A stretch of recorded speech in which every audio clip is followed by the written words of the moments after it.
Herkese merhabalar. Bu dersimizde ilk kez kelimelere geçiyoruz. Şimdi başlayalım. İlk önce beni seyredin. Sonra da durdurup yazmaya çalışın. 1 ve 2. Sonra L'yi yaptım. Sonra da İ'yi yaptım.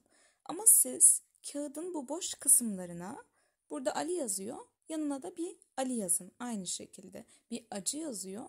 Sonra yanına da bir acı yazın aynı şekilde. Ben şimdi sadece harf hareketlerini göstermek için açık açık yazmış oldum.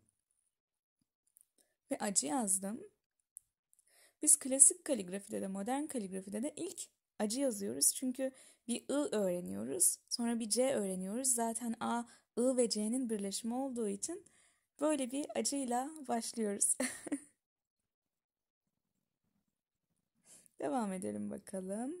Kalınlaştım, inceldim, bıraktım. Kalınlaştım, inceldim, bıraktım. İnceldim, kalınlaştım, bıraktım. İnce kalın, ince bırak ve K'ye geç. Durduğum yerlere dikkat edin. Harf hareketlerinden sonra bazen duruyorum. Harf hareketimi tamamlayıp bazen duruyorum. Bazen de harfin tamamını tamamlayıp duruyorum. Burada durdum mesela. Bıraktım. Burada durdum. Başladım. Burada hiç durmadım. Çünkü R başlıyor.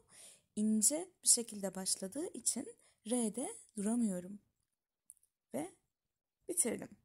Şimdi bir boşluğum var. Buraya da o zaman bir kırık yazayım bakayım.